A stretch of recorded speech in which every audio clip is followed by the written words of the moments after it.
Fala aí, pessoal, como é que vocês estão? Tudo bem?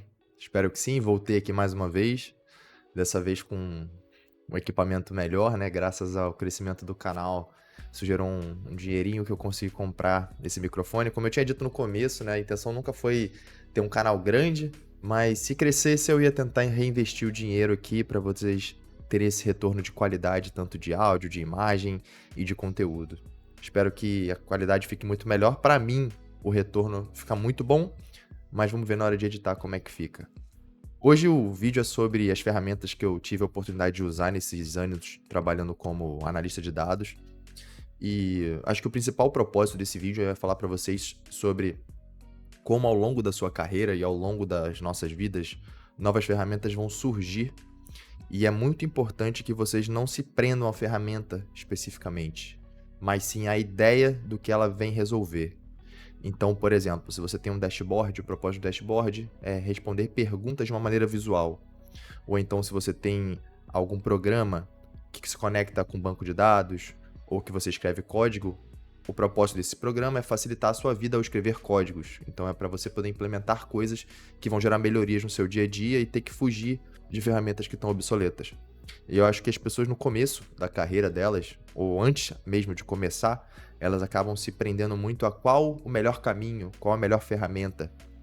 Então eu vim trazer esse vídeo hoje para vocês, primeiro para mostrar essas ferramentas, que eu já tive a oportunidade de usar, e para responder a pergunta sobre qual é a melhor delas, e explicar o porquê a resposta é tanto faz. Então vou começar aqui, eu vou compartilhar minha tela com vocês. Começando aqui pelo sistema operacional, eu dividi nas abas em cima porque eu acho que não tem muito propósito eu ir a fundo em cada um deles, mas explicar para que eles servem. Acho que o próprio título já explica, mas a ideia é dar uma noção para vocês do que eu já tive contato no mercado de trabalho, o que algumas empresas usam e como é que você pode estudar ou se adaptar a eles de uma maneira que você consiga entrar no mercado com o mínimo de conhecimento. E aí o porquê o tanto faz? Porque na hora em que a empresa te fornece uma ferramenta para trabalhar, você não tem muita margem para dizer para eles, olha, eu não sei isso daqui, só sei usar isso daqui. Você vai ter que aprender de alguma forma. Então, quanto mais você souber sobre as coisas de uma maneira, entendimento de negócio, entendimento sobre qual a pergunta que está tentando ser respondida naquela questão, mais fácil você vai conseguir fazer essa tradução para usar em novas ferramentas. O que eu quero dizer com isso? Por exemplo, você tem uma empresa em que a maioria das coisas acontecem com um banco de dados e você só sabe usar Python. Bom, você tem noção de que algumas coisas do Python são possíveis serem replicadas com SQL. Então, se você já tem essa noção, você vai ter uma curva de aprendizado menor e uma facilidade maior de aprender novas maneiras de fazer a mesma coisa. Então, quando você aprende uma ferramenta específica, como por exemplo nesse começo aqui, o sistema operacional. Eu nem coloquei o Linux porque eu nunca trabalhei com Linux, para ser sincero. Mas a minha vida toda eu trabalhei com Windows e desde que eu mudei para dados, muitas empresas fornecem o computador para você com o sistema iOS, o sistema do Mac. E aí, inicialmente é um choque, porque você tem a curva de aprendizado para entender sobre os negócios da empresa, sobre os bancos de dados da empresa, os dados, e aí você ainda tem que aprender mais o sistema operacional. Só que no fim das contas, não importa o sistema operacional, não importa o quanto você sabe dele, o seu dia a dia vai te fazer aprender. Então essa é uma coisa que inicialmente as pessoas falam, mas eu preciso ter o sistema do Windows, ter o sistema do Mac, qual o melhor sistema para programar? Para quem está começando, tanto faz. Você não vai ter um ganho considerável usando Mac ou Windows. Você vai ter uma familiaridade melhor com um sistema ou outro, mas no fim do dia o que importa é o que você vai entregar de resultado. Então, se você está mais familiarizado com um ou com outro, não faz muita diferença, sabe? Às vezes a empresa até fornece a possibilidade de você escolher qual sistema operacional você quer trabalhar, mas muitas das vezes você acaba tendo que lidar com um sistema que não é o que você está familiarizado. Então o tempo vai te trazer isso. Não precisa ter essa ansiedade de querer instalar todos os sistemas operacionais na sua máquina, trabalhar em todos eles, porque isso vai fazer com que você tenha muito mais informação para aprender, que você não vai usar inicialmente, porque você não está trabalhando, você está só estudando. E isso vai atrasar outras coisas que são tão importantes quanto aprender a usar um sistema operacional. Agora indo para outra parte aqui, de chat. Cara, isso daqui é uma infinidade de coisas que existe hoje em dia. Por exemplo, muitas empresas usam o Slack, que é uma ferramenta que é uma mistura de e-mail com grupos de conversa. Então você pode ter tanto acesso às pessoas diretamente em conversas pessoais, quanto em conversas de grupo. e aí você cria um grupo com um número X de pessoas e vai falar sobre alguns assuntos específicos, ou já podem ter grupos criados sobre a empresa. Então, por exemplo, um grupo de novos funcionários, um grupo de RH, um grupo de pessoas de dados. E aí, esse organismo, né, essa estrutura de conversa, ela é organizada dessa maneira. Mas, além disso, você tem outras ferramentas, como, por exemplo, o Workplace do Facebook, que é a mesma coisa. Ele também tem essas conversas em grupo, ele tem alguns ambientes, como se fosse uma comunidade do Facebook, em que você posta, muito parecido com o Slack, e também tem as conversas tanto em grupo quanto conversas em off, você, um a um com alguém. Um outro, com o qual eu já trabalhei também, é o Teams, que também é a mesma coisa. Então, assim, você vai começar, mas eu preciso aprender sobre algum aplicativo, algum app, algum software de conversa. Qual que eu uso? Tanto faz, no fim do dia, o propósito é o mesmo, é se comunicar com as pessoas. Se vão te dar um e-mail, se vão te dar um papel para você escrever carta, o seu propósito é a comunicação. Então, a interface, o programa, o que vai ser usado é o que menos importa aqui. Então, as pessoas às vezes também se prendem a isso de, vou colocar no meu currículo que eu sei tantos softwares, ou então que eu sou mestre em um programa só. Não adianta ser mestre em um programa só, porque se a empresa não tiver aquele programa, você vai estar fora. Então, é muito melhor você ter um conhecimento mais amplo, mesmo que superficial em algumas vezes, mas que você consiga traduzir para outros programas. Nesse caso aqui é um exemplo de 3 chats, né? 3 programas de conversação que eu já tive a oportunidade de usar. Atualmente o Slack é o que as pessoas mais usam, inclusive a comunidade do Data Hackers, que eu sempre indico para vocês acessarem. Ela tem o uso do Slack, as pessoas têm grupos lá dentro, tem tópicos que são tratados de emprego, de ciência de dados, de machine learning, e aí você consegue organizar. Mas no fim do dia, se fosse no Teams, se fosse no Workplace, se fosse até no Discord, que é um outro tipo de software que é muito usado pelo pessoal de games, não importa. Então, esses são os que eu já usei até hoje como chat. Pro To-Do, que são as atividades de organização de projeto. Então, quando você entra numa empresa, normalmente você precisa ter uma organização para lidar com os projetos que você vai receber. Você não vai ter ele só para você e anotar da sua forma. Os times normalmente compartilham um ambiente onde você consegue controlar a evolução dos projetos e até para você ter uma noção de em que etapa você está, do quanto que falta. E aí cada empresa divide esses projetos de formas diferentes. Mas até hoje, os sites que eu já tive a oportunidade de usar, os aplicativos, foram o Linkit, como vocês podem ver, é uma estrutura bem parecida com o Kanban, Airtable, muito parecida também. A gente tem início do projeto, desenvolvimento, final, aqui é a mesma coisa. Você pode até mudar a forma como você organiza, mas o propósito final é o mesmo, você ter uma lista ou um controle das atividades que você está trabalhando. E o Trello, que é uma outra ferramenta com a mesma estrutura. Então você vai perguntar, mas qual que eu aprendo? Qual que eu preciso usar para o meu dia a dia? Tanto faz.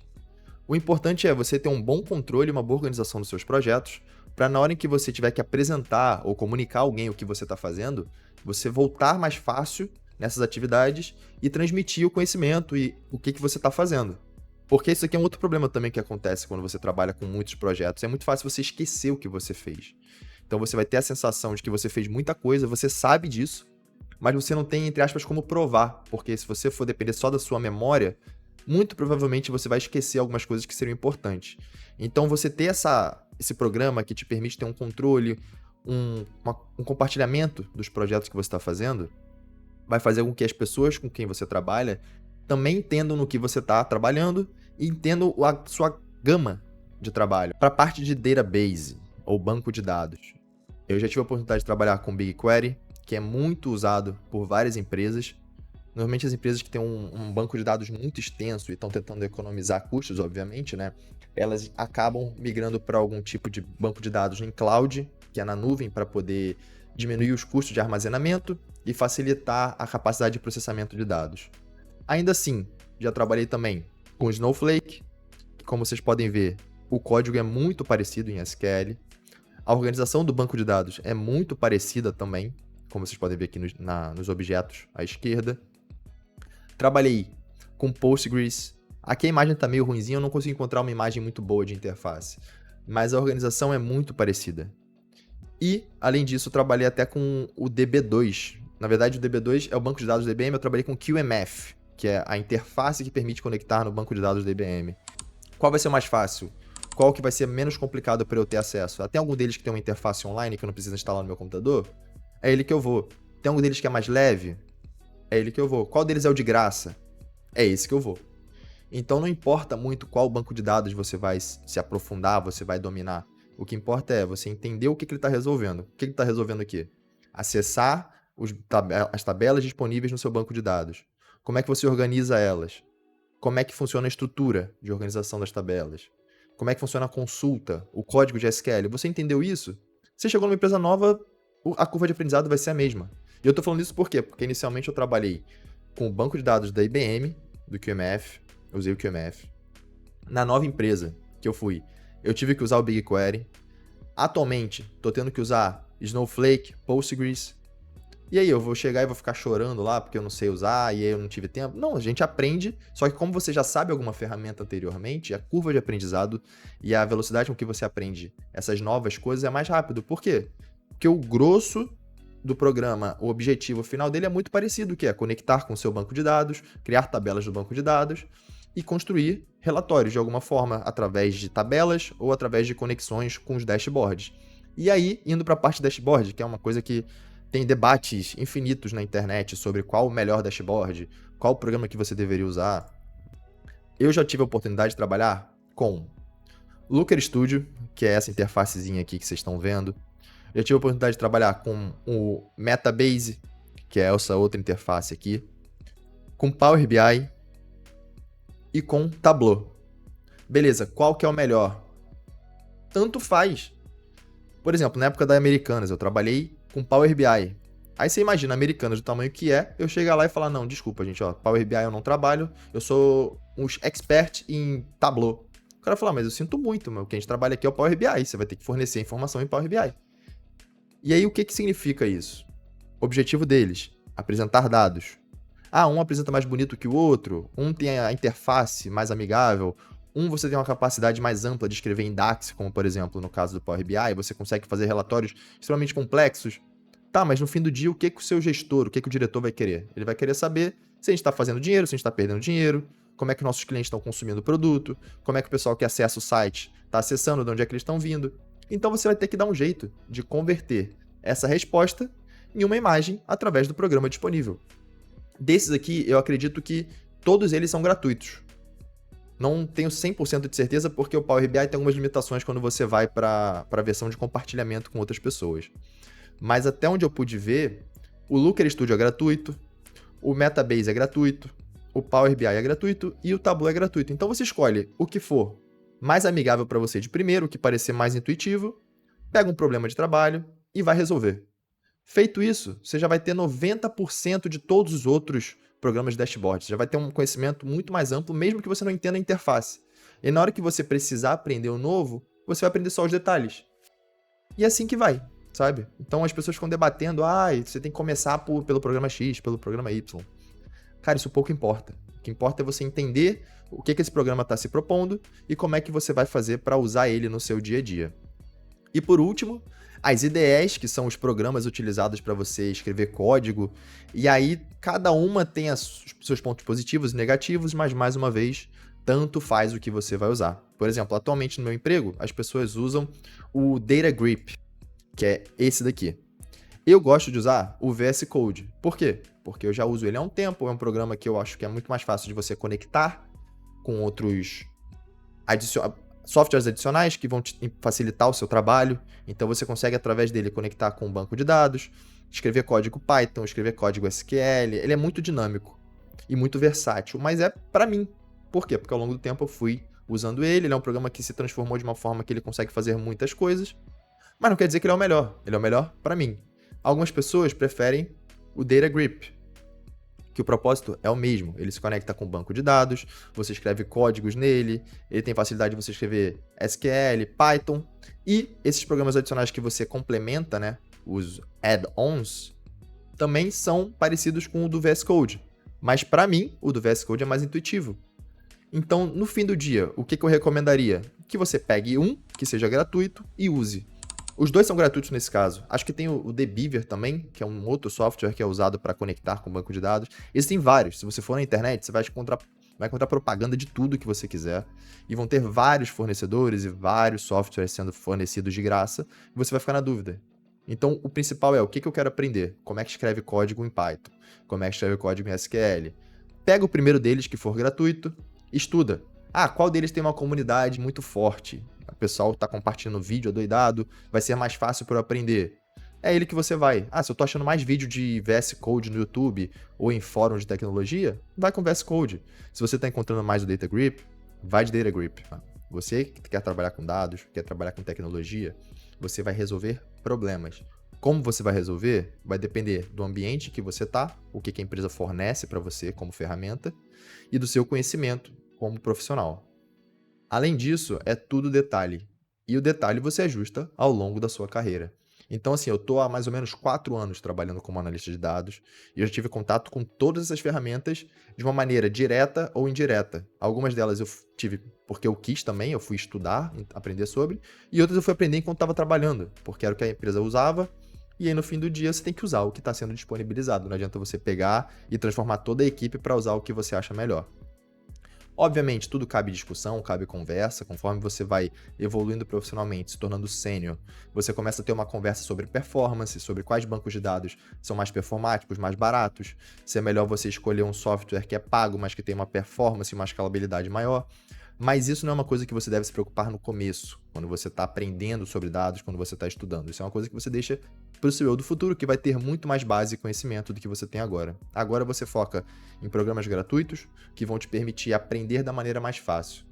E é isso que importa. Quanto mais fácil você aprender, menos esforço você precisar demandar para estudar Python, para estudar SQL, para estudar banco de dados, é aí que vai ser o caminho. Se você tiver que instalar um monte de coisa, instalar Linux, aprender uma linguagem nova, aprender a fazer tudo do zero, aprender a usar terminal e como é que eu vou escrever código em Python no terminal, sendo que eu nunca usei o terminal, provavelmente você vai se desmotivar, vai se cansar e vai desistir. Faça isso, pega um programa, seleciona e segue. Ah, mas esse programa é de chat. Isso ignora. Provavelmente se você usa o WhatsApp hoje em dia, já usou Facebook, já usou MSN antigamente, você sabe como usar essas ferramentas. Ah, mas eu nunca tive contato com ela. Não se preocupa, quando você olhar elas no dia a dia, você vai entender como é que elas funcionam e um videozinho de YouTube de 15 minutos vai te ensinar. Sobre dashboard, Python, pega o que for gratuito e segue. É isso que eu tenho para falar por hoje, espero que tenha sido útil para vocês. A ideia é tirar um pouco esse peso de qual a melhor escolha, qual a melhor ferramenta que eu preciso escolher desde o começo para garantir que eu vou ter sucesso na minha carreira, e não existe uma resposta certa. Você vai evoluir profissionalmente, você vai entender como é que funciona a ferramenta, e conforme for evoluindo a sua vida e a tecnologia, novas ferramentas vão surgir e você vai precisar aprender a trabalhar com elas também. Obviamente, quanto mais você souber, menos esforço você vai ter para aprender coisa nova, e esse é o principal objetivo. Aprende rápido, com o que for mais fácil, e o resto você vai construindo em cima disso. Fico por aqui, espero que tenha sido útil. Até a próxima. Tchau, tchau.